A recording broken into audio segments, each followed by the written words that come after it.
Greetings, Bonito urban audio. bread gardeners. This is Apostle Anita here with the Urban Bread Gardener Domain. I am getting it together. I've had more time to focus, and so I am bringing that wealth of wellness to you. Now, I have to add in real quick before I tell you about the test. A little tip. So, the other day, actually, it was Sunday, I ended up biting my lip.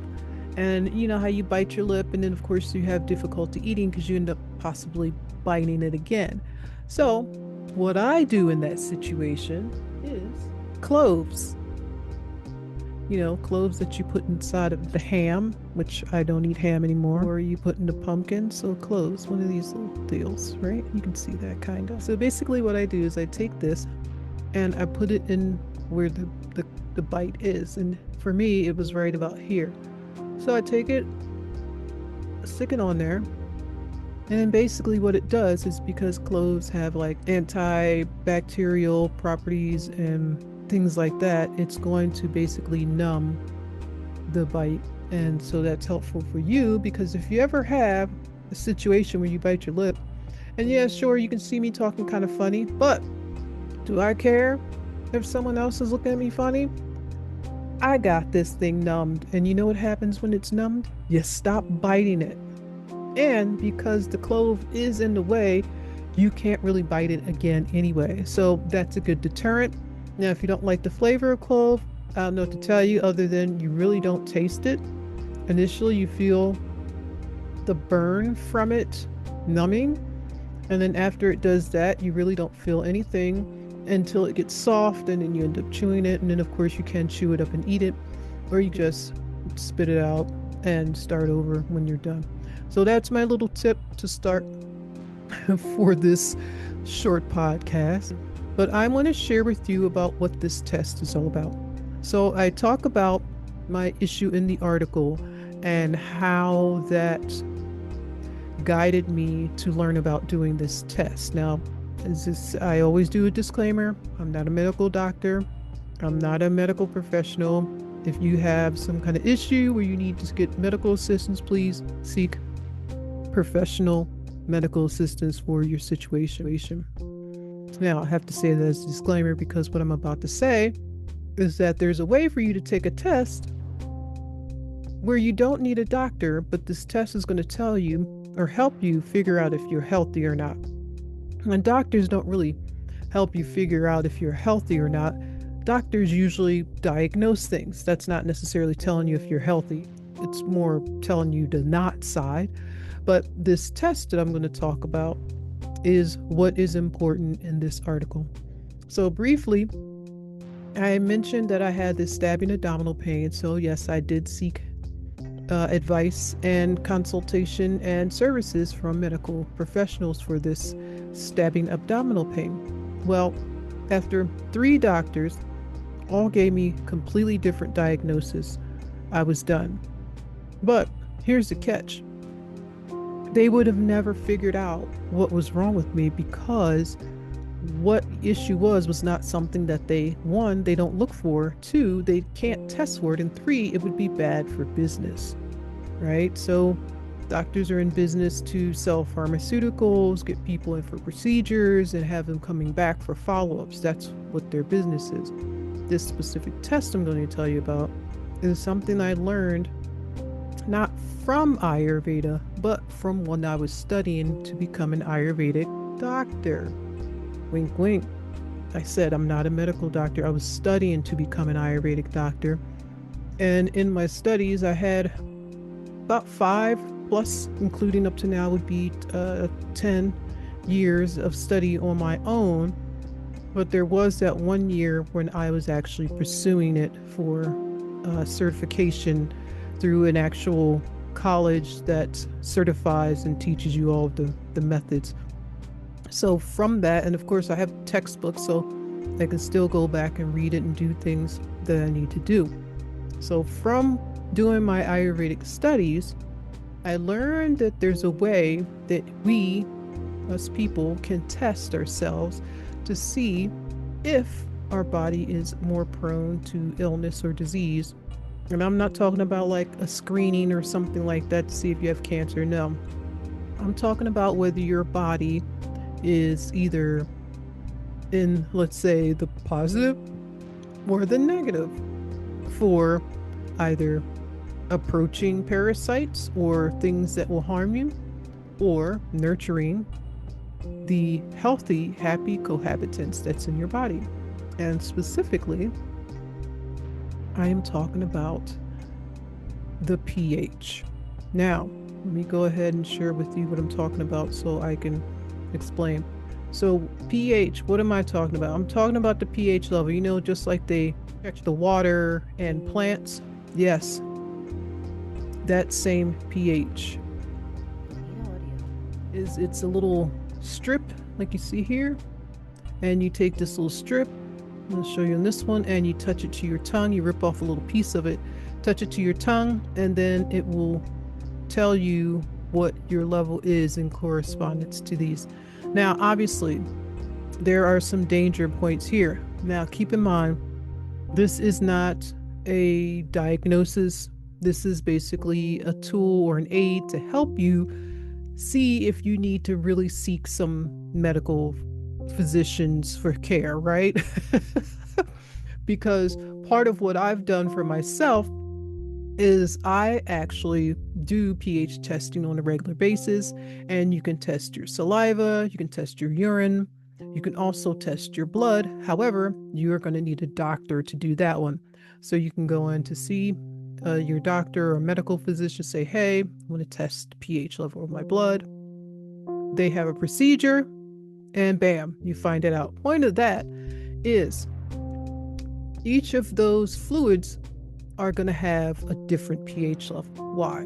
Because they are acting in different environments. For instance, saliva, it's in our mouth, it's in our digestive system, right?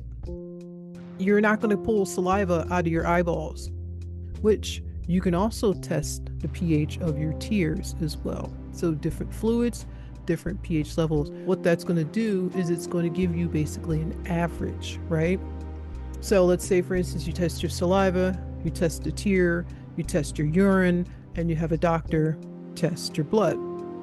An average of those four will be a better help to you to know what your pH level is. However, you don't have to go that far because usually they're not that far off.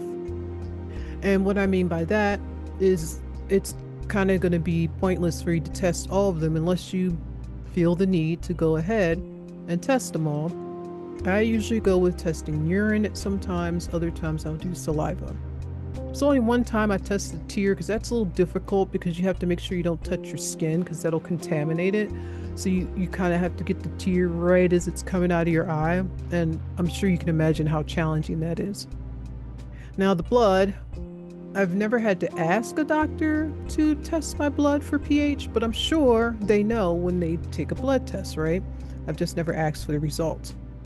So the point behind this test is if your pH, let's say you're over here and your pH is more around 5 and maybe 4, that is on the acidic side. Okay, 7 is going to be neutral. And then we come over here to 8, 9 and up, that's going to be alkaline. And I'm sure you all have seen all these people, oh, we got to get alkaline water, you got to get alkaline vegetables, alkaline water, alkaline. Okay, that's great. Too much alkaline, just like too much acid, will burn you. Okay, so keep that in mind. You do not want to be up here at 10, 11 because you're going to burn your insides. Same thing with the lower numbers. And that is why this is important here, because let's say you test your pH and it's around 5, okay? Now, I didn't bring up a video or a website for this, but I probably can. If you come up as a 5, what that is doing is you are creating an environment for the unhealthy, unnatural inhabitants, co-inhabitants, the things that live in your body. You're creating the environment for them to thrive and to breed and grow. Now, I don't know about any of you, but I'm not interested in having a bunch of parasites take over my body. In fact, I've already eliminate that issue. That is how I learned about this pH strip, right? Okay. I'm not telling you what to do. I'm telling you, do your research, just like I did. And what is neutral is probably a better choice. Again, I'm not saying you should be high or low. I'm saying neutral is neutral, right? If you're balanced, if you're walking on a tightrope, wouldn't you want to be neutral? Sure, you might tip a little bit this way and that way, but your goal is probably to stay balanced in the center. So the idea is for you to calculate and keep track of that as you go through your transition. Let's say you're changing your diet over, you are stopping all of the processed foods, you're cutting out like horribly bad junk food and fast food, and you're going to start making your food at home. That effort to make a change, right? Well, in that change, this is when you want to regulate and monitor your pH, because sometimes you may think you're doing good with the pH level and you're really not. And I'll explain a little bit more here. When I started doing my lifestyle transition to being plant-based, it was a challenge. And in that challenge, sometimes I found myself falling off the wagon and going off to a binge, which of course, if you binge, that is where the problem is. It's just like an addiction, right? You fall off the wagon and now, I'm just going to go and do this. I screwed up once and give up. No, that is when you totally create the environment for the unhealthy, unnatural cohabitants to take over, because now you physically and mentally, you've lost control, and they breed on that, literally. So what you want to do is get the pH strip here, right? Test yourself on a regular basis. If you find that you're below the neutral level, go ahead and find some foods that are going to support and aid you with bringing that pH back towards the neutral, if not slightly over. Now, I say slightly over, not quite 8 or 9, maybe 7.7, something like that, okay? And the reason for that is because, again, if you go too high, you're going to start to burn your insides, and then the healthy cohabitants in your body are not able to thrive either. So you want to make sure you're keeping that in check. The extremes, right? The extreme cold, extreme hot. Most people prefer to be somewhere in the middle. So let's be somewhere in the middle, okay? And that's pretty much all I have to say about that. There's a link to this particular item in the article that you can purchase. Yes, I'm mentioning that it is an affiliate. So this video is sponsored by Herbin GuarDinner domain. At some times, we need to rely on other sources of income, and this happens to be one of them. Not that it's the only one, but it would be very beneficial for you to support me instead of me asking you to just buy something. This is a benefit for you. These paper strips are perfect for testing your pH. As you see, there's a little package there. You tear a piece off, use it, and go on about your day after you check your rating. It's also a small, compact size, and you're able to take it with you anywhere. It'll fit in your purse, back pocket, definitely in the backpack. So get yourself some pH strips. Thank you. Back to the podcast. What I want to sum up with that is, when I was going through the situation with the stabbing abdominal pain, I have to finish that. So what ultimately ended up happening was, after I got the 3 very different diagnoses about what was supposed to be wrong with me, none of them were even close. What I learned is that my pH level had been so low for so long that the inside of my liner, in the intestines and stuff, had like been eroded away. And that was what was causing the stabbing pain. It was basically my food rubbing against the raw intestinal liner, and that was what I was feeling.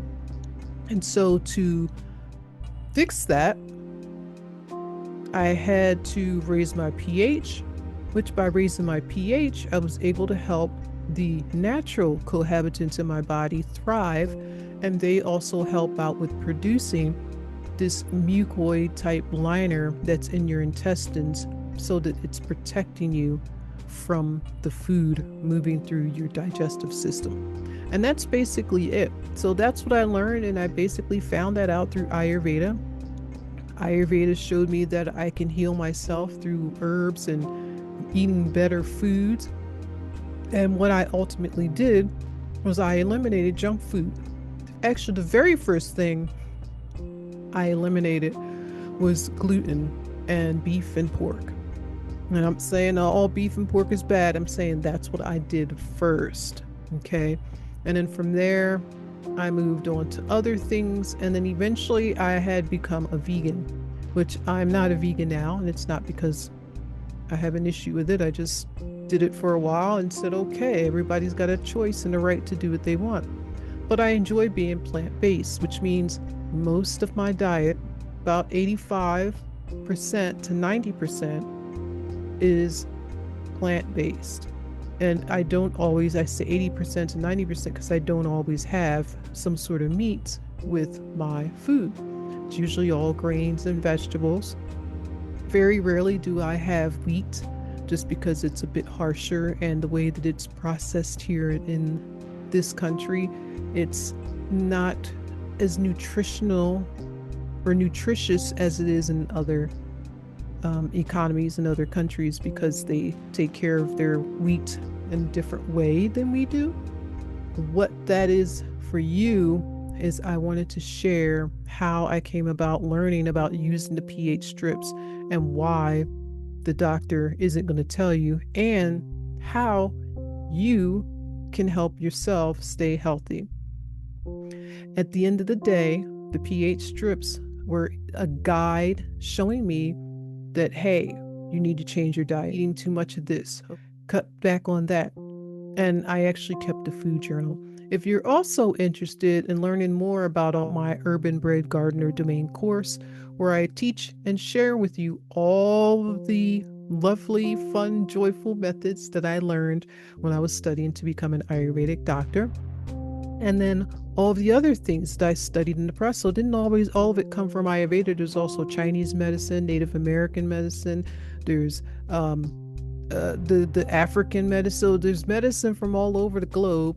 And in my research, because I was trying to find the solution for why I was having this stabbing abdominal pain that these doctors couldn't figure out. And when I figured it out, it was all over for me.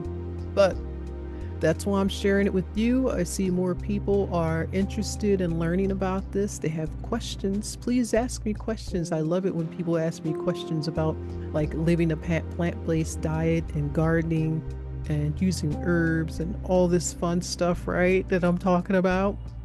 Travel. People are traveling now and they're looking for options and suggestions of what to do for eating plant-based. Well, I've got that covered. It's been over 13 years that I've been on this journey towards an optimal health diet.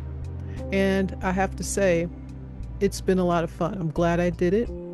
Again, I'm not totally vegan. I still eat some meats every once in a while. I'm pretty picky and meticulous about what it is that I do eat. So keep that in mind. And again, definitely try out these test strips so that you don't need a doctor to see if you're healthy. And if you do need some medical assistance, at least you have more information to share with your doctor. I'm going to take this clove out now. Thank you for joining me. I am a Pastel Anita. This is the Urban Bred Gardener Domane, and you will see me in the next video.